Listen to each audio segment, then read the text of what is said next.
ಈಗ ಪಾಕ್ ಬಳಿಕ ಚೀನಾ ಮತ್ತು ಟರ್ಕಿಗೂ ಕೂಡ ಭಾರತ ಶಾಕ್ ಕೊಟ್ಟಿದೆ. ಚೀನಾದ ಗ್ಲೋಬಲ್ ಟೈಮ್ಸ್ ಎಕ್ಸ್ ಖಾತೆಗೆ ನಿರ್ಬಂಧವನ್ನು ಹೇರಲಾಗಿದೆ. ಬರೀ ಸುಳ್ಳು ಸುದ್ದಿ, ಅವ್ರದ್ದೆಲ್ಲ ಸುಳ್ಳು ಮಾಹಿತಿ ಹರಡ್ತಾ ಇದ್ದ ಗ್ಲೋಬಲ್ ಟೈಮ್ಸ್ ಬ್ಯಾನ್ ಮಾಡಲಾಗಿದೆ ಅವರ ಎಕ್ಸ್ ಖಾತೆಯನ್ನು. ಚೀನಾ ಬೆನ್ನಲ್ಲೇ ಟರ್ಕಿಯ TRT ವರ್ಲ್ಡ್ ಅದು ಕೂಡ ಬ್ಯಾನ್ ಮಾಡಿದ್ದಾರೆ. ಪಾಕ್ ಬಳಿಕ ಚೀನಾ ನಿರಂತರವಾಗಿ ಸುಳ್ಳು ಹಾಗೂ ನಕಲಿ ಸುದ್ದಿಗಳನ್ನು ಹಬ್ಬಿಸ್ತಾ ಇದ್ದ ಚೀನಾದ ಮುಖವಾಣಿ ಗ್ಲೋಬಲ್ ಟೈಮ್ಸ್ ಎಕ್ಸ್ ಖಾತೆಯನ್ನು ಭಾರತ ಬ್ಲಾಕ್ ಮಾಡಿದೆ. ಕೆಲವು ದಿನಗಳ ಹಿಂದಷ್ಟೇ ಪಾಕಿಸ್ತಾನದ ಡಾನ್, ಪಾಕಿಸ್ತಾನ್ ಟುಡೇ ಮುಂತಾದ ಮಾಧ್ಯಮಗಳಿಗೆ ಭಾರತ ನಿರ್ಬಂಧವನ್ನು ಹೇರಿತ್ತು. ಆಪರೇಷನ್ ಸಿಂಧೂರ, ಪಾಕಿಸ್ತಾನದ ಗಡಿ ತಂಟೆ, ಕದನ ವಿರಾಮ ಉಲ್ಲಂಘನೆ, ಇದ್ರ ಬಗ್ಗೆ ಗ್ಲೋಬಲ್ ಟೈಮ್ಸ್ ನಿರಂತರವಾಗಿ ಭಾರತಕ್ಕೆ ವಿರೋಧವಾಗಿ ಪಾಕಿಸ್ತಾನದ ಪರವಾಗಿ ಸುದ್ದಿಗಳನ್ನು ಹರಿಬಿಡ್ತಾ ಇತ್ತು. ಅದು ಸುಳ್ಳು ಸುದ್ದಿಗಳು. ಹಾಗಾಗಿ ಕಳೆದ ವಾರ ಸರ್ಕಾರದ ಆದೇಶದಂತೆ ಭಾರತದ ಹಿತಾಸಕ್ತಿಗೆ ಧಕ್ಕೆ ತರುವಂತಹ ಸುಮಾರು 8,000 ಖಾತೆಗಳನ್ನು ಎಕ್ಸ್ ದೇಶಾದ್ಯಂತ ಬ್ಲಾಕ್ ಮಾಡಲಾಗಿತ್ತು. ಈಗ ಈ ಪಟ್ಟಿಗೆ ಜಾಗತಿಕವಾಗಿ ಕುಖ್ಯಾತಿ ಪಡೆದಿರತಕ್ಕಂಥ ಗ್ಲೋಬಲ್ ಟೈಮ್ಸ್ ಮತ್ತು ಟರ್ಕಿಯದ್ದು ಎರಡನ್ನೂ ಕೂಡ ಬ್ಯಾನ್ ಮಾಡಲಾಗಿದೆ. ಈ ಬಗ್ಗೆ ಮತ್ತಷ್ಟು ಮಾಹಿತಿ ನನ್ನ ಕೊಲೀಗ್ ಪವಿತ್ರ ಅವರಿಂದ ಪಡ್ಕೊಳ್ಳೋಣ. ಪವಿತ್ರ, ಇದು ಗ್ಲೋಬಲ್ ಟೈಮ್ಸ್ ಅವರ ಎಕ್ಸ್ ಖಾತೆಯನ್ನು ಭಾರತದಲ್ಲಿ ಬ್ಯಾನ್ ಮಾಡಿರ್ತಕ್ಕಂಥದ್ದು, ಟರ್ಕಿಯ ಮತ್ತೊಂದು ಮುಖವಾಣಿಯನ್ನು ಬ್ಯಾನ್ ಮಾಡಿರ್ತಕ್ಕಂಥದ್ದು, ಆ ದೇಶಗಳಿಗೆ ಯಾವ ರೀತಿ ನಷ್ಟವನ್ನು ಉಂಟು ಮಾಡುತ್ತವೆ ಅಂತ? ಅರವಿಂದ್, ಅವರು ನಷ್ಟ ಅನ್ನೋದಕ್ಕಿಂತಲೂ ಅವರದ್ದು ಉದ್ದೇಶ ಏನಾಗಿತ್ತು ಅಂದರೆ ಜನರಿಗೆ ತಪ್ಪು ಸಂದೇಶ ರವಾನೆ ಆಗಬೇಕು, ಒಂದು ತಪ್ಪು ಸುದ್ದಿಗಳನ್ನು ಅಥವಾ ದೇಶದ ನೈತಿಕ ಸ್ಥೈರ್ಯವನ್ನು ಕುಗ್ಗಿಸುವಂತಹ ಸುದ್ದಿಗಳನ್ನು ಪ್ರಸಾರ ಮಾಡಿದಾಗ ಈಗ ಅಲ್ಲಿ ಪ್ರಮುಖ ಸುದ್ದಿಗಳು ಏನಾಗಿದ್ವು ಅಂದರೆ ಭಾರತದ ಫೈಟರ್ ಜೆಟ್ಗಳನ್ನು ನಾಶ ಮಾಡಿದ್ದೀವಿ, ಭಾರತದ ಏರ್ಬೇಸ್ಗಳನ್ನು ಧ್ವಂಸ ಮಾಡಲಾಗಿದೆ, ಭಾರತದ ಸೇನೆಯ ಅಧಿಕಾರಿಗಳನ್ನು ಕೊಲ್ಲಲಾಗಿದೆ, ಈ ರೀತಿಯ ಸರಣಿ ಸುಳ್ಳುಗಳ ಫ್ಯಾಕ್ಟರಿಗಳ ಮೂಲಕ ಸುದ್ದಿಗಳನ್ನು ಹರಿಸೋದು. ಸೊ ಈ ಮಿಸ್ಇನ್ಫಾರ್ಮೇಶನ್ ಇಂದ ಜನರಿಗೆ ಒಂದು ಹಂತದಲ್ಲಿ ಗಾಬರಿ ಆಗುತ್ತೆ, ಏನಪ್ಪ ಹೀಗಾಗಿದೆ ಅಂತ. ಸೊ ಅದೇ ಅವರ ಅಜೆಂಡಾ ಆಗಿತ್ತು. ಎಷ್ಟು ನೀಟಾಗಿ ಪಾಕಿಸ್ತಾನ, ಚೀನಾ ಹಾಗೂ ಟರ್ಕಿ, ಕೇವಲ ಚೀನಾ ಪಾಕಿಸ್ತಾನದವರು ಶಸ್ತ್ರಾಸ್ತ್ರಗಳನ್ನ ಮಾತ್ರ ಪಾಕಿಸ್ತಾನಕ್ಕೆ ಕೊಟ್ಟಿಲ್ಲ, ಬದಲಾಗಿ ಈ ರೀತಿ ಡಿಜಿಟಲ್ ಮೂಲಕ ಸುಳ್ಳು ಸುದ್ದಿಗಳನ್ನ ಪ್ರಸಾರ ಮಾಡೋದ್ರಲ್ಲಿ ತುಂಬಾ ನಿಸ್ಸೀಮರಾಗಿದ್ರು, ಸರಣಿಯಾಗಿ ಸುಳ್ಳನ್ನ ಹಬ್ಸಿದ್ರು. ಸೊ ಅದಕ್ಕೀಗ ತಕ್ಕನಾಗಿ ಭಾರತದ ಡಿಜಿಟಲ್ ಸ್ಟ್ರೈಕ್ ಕೇವಲ ಪಾಕಿಸ್ತಾನದ ಖಾತೆಗಳ ಮೇಲೆ ಮಾತ್ರ ಆಗಿಲ್ಲ. ಸೊ ಈಗಾಗಲೇ ಚೀನಾದ ಹಾಗೂ ಟರ್ಕಿಯ ಅನೇಕ ಈ ರೀತಿ ಸುಳ್ಳು ಸುದ್ದಿಗಳನ್ನ ಹರಡಿಸುವಂತಹ ಎಕ್ಸ್ ಖಾತೆಗಳನ್ನ ಬ್ಯಾನ್ ಮಾಡಲಾಗಿದೆ. ಪಾಕಿಸ್ತಾನ ಯಾವ ರೇಂಜ್ ಅಲ್ಲಿ ಸುಳ್ಳು ಹೇಳಿತು ಅಂದ್ರೆ ಅರವಿಂದ್, ಬೆಂಗಳೂರಿನಲ್ಲಿರುವ ಪೋರ್ಟ್ ಅನ್ನ ಕೂಡ ಧ್ವಂಸ ಮಾಡಿದೀವಿ ಅಂತ ಸುದ್ದಿಯನ್ನ ಹರಿದಾಡಿಸ್ತು.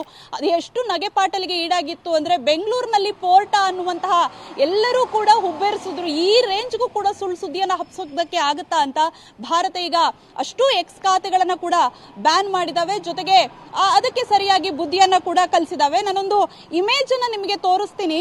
ನನ್ನ ಹತ್ರ ಒಂದು ಇಮೇಜ್ ಇದೆ ನೋಡಿ, ಯಾವ ರೀತಿ ಸುಳ್ಳಿನ ಫ್ಯಾಕ್ಟರಿ ಅಂದ್ರೆ ಇಷ್ಟು ಮೂರು ದೇಶಗಳು ಯಾವ ರೀತಿ ವೆಬ್ಸೈಟ್ಗಳ ಮೂಲಕ ಎಕ್ಸ್ ಖಾತೆಗಳ ಮೂಲಕ ಸುಳ್ಳು ಸುದ್ದಿಯನ್ನ ಹಬ್ಸಿದ್ರು ಅಂತ. ಇದು ಪಾಕಿಸ್ತಾನ. ಇಲ್ಲಿರುವಂತದ್ದು ಅಷ್ಟು ಕೂಡ ಅವರ ಸುಳ್ಳು ಸುದ್ದಿಯ ಫ್ಯಾಕ್ಟರಿಗಳು, ಇಷ್ಟು ವೆಬ್ಸೈಟ್ಗಳು, ಇಷ್ಟು ಎಕ್ಸ್ ಖಾತೆಗಳ ಮೂಲಕ ಸುಳ್ಳು ಸುದ್ದಿಯನ್ನ ಹಬ್ಸಿದ್ರು. ಅದು ಟ್ವಿಟರ್ ಎಕ್ಸ್ ಖಾತೆ ಇರ್ಬೋದು, ಯೂಟ್ಯೂಬ್ ಇರ್ಬೋದು, ಫೇಸ್ಬುಕ್ ಇರ್ಬೋದು.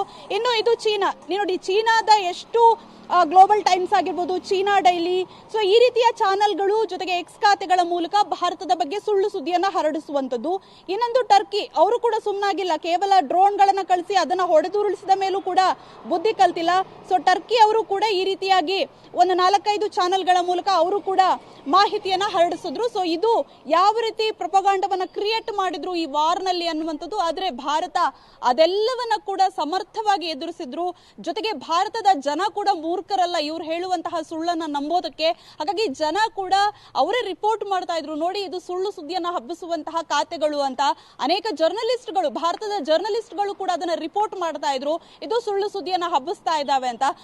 ಕೊನೆಗೆ ಜನ ಇವರ ಸುಳ್ಳನ್ನ ಕೇಳಿ ಟ್ರೋಲ್ ಮಾಡೋದಕ್ಕೆ ಶುರು ಮಾಡಿದ್ರು. ಅವರ ಸುಳ್ಳುಗಳು ಯಾವ ರೀತಿ ಇತ್ತು ಅಂದ್ರೆ ಜನರನ್ನ ನಗಿಸುವ ರೀತಿಯಲ್ಲಿ ಇತ್ತು. ಒಂದ್ ಕಡೆಯಿಂದ ಸೇನೆ ಯಾವ ರೀತಿ ಚೀನಾ, ಪಾಕಿಸ್ತಾನ ಹಾಗೂ ಟರ್ಕಿಯ ಕ್ಷಿಪಣಿಗಳನ್ನ ಹೊಡೆದು ಉರುಳಿಸಿದೀವಿ ಅಂತ ಸಾಕ್ಷ್ಯವನ್ನ ಇಟ್ಟಿದ್ರೆ, ಇವರು ಸೋಷಿಯಲ್ ಮೀಡಿಯಾದಲ್ಲಿ ಸುಳ್ಳು ಸುದ್ದಿಗಳನ್ನ ಹಬ್ಸೋದಕ್ಕೆ ತಯಾರು ಮಾಡಿದ್ರು.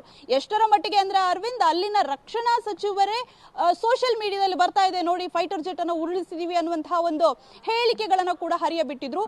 ಸೊ ಇವೆಲ್ಲವೂ ಕೂಡ ನೋಡ್ತಾ ಇದ್ರೆ ಯಾವ ರೀತಿ ಸುಳ್ಳಿನ ಫ್ಯಾಕ್ಟರಿಯನ್ನ ಭಾರತ ಧ್ವಂಸ ಮಾಡಿದೆ ಅನ್ನುವಂಥದ್ದಕ್ಕೆ ಉತ್ತರ ಸಿಗುತ್ತೆ. ಅಷ್ಟೇ ಅಲ್ಲ, ನಿನ್ನೆ ಪ್ರಧಾನಿ ಮೋದಿ ಅವರು ಕೂಡ ಅದನ್ನೇ ಮಾಡಿದ್ರು.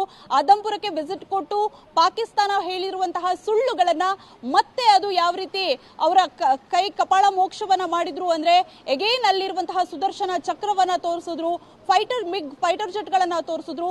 ಆ ಮೂಲಕ ಸುಳ್ಳಿನ ಕೋಟೆಯನ್ನ ಭಾರತ ಯಾವ ರೀತಿ ಭೇದಿಸ್ತು ಅನ್ನೋದಕ್ಕೆ ಇದು ಸಾಕ್ಷಿಯಾಗಿದೆ. ಅರವಿಂದ್, ರೈಟ್, ಥ್ಯಾಂಕ್ ಯು ಪವಿತ್ರ, ತಮ್ಮೆಲ್ಲ ಮಾಹಿತಿಗಾಗಿ ಧನ್ಯವಾದ. ನೋಡಿ, ಒಂದು ನೇರ ಹೊಡೆದಾಡ್ಬಿಡ್ಬೋದು ಬೇಕಾದ್ರೆ. ಈ ಸುಳ್ಳು ಸುದ್ದಿ ಹಬ್ಬಿಸ್ಕೊಂಡು ದೇಶದ ಬಗ್ಗೆ ಬ್ಯಾಡ್ ಒಪಿನಿಯನ್ ಕ್ರಿಯೇಟ್ ಮಾಡ್ತಾರಲ್ಲ, ಅದು ಭಾರಿ ಡೇಂಜರ್. ಅದನ್ನು ನಂಬ್ಕೊಂಡು ಇನ್ಯಾರೋ ಟ್ವೀಟ್ ಮಾಡೋದು, ಅದು ಹಂಗಂತೆ ಇದು ಹಿಂಗಂತೆ. ಈಗ ಪರಮಾಣು ಸೋರಿಕೆ ಆಗ್ತಾ ಇದೆ ಅಂತ ಪಾಕಿಸ್ತಾನ ಸುಳ್ಳು ಸುದ್ದಿ ಹಬ್ಬಿಸ್ತಾ ಇಲ್ವಾ? ಪರಮಾಣು ಸೋರಿಕೆ ಆಗ್ತಾ ಇದೆ, ಭಾರತದ ಬ್ರಹ್ಮೋಸ್ ಬಂದು ಹಿಟ್ ಮಾಡ್ತು, ಹಾಗೆ ಹೀಗೆ ಅಂತ. ಇವೆಲ್ಲ ಬರೀ ಸುಳ್ಳು. ಜಗತ್ತಿನ ಜನ ಯಾರು ಸತ್ಯ ಯಾರು ಸುಳ್ಳು ಅಂತಕ್ಕಂಥದ್ದನ್ನು ಅರ್ಥ ಮಾಡ್ಕೋಬೇಕು. ಪಾಕಿಸ್ತಾನ ಮತ್ತು ಪಾಕಿಸ್ತಾನಕ್ಕೆ ಸಪೋರ್ಟ್ ಮಾಡುವ ಎಲ್ಲ ದೇಶಗಳದ್ದು ಬರೀ ಸುಳ್ಳಿನ ಕಂತೆ.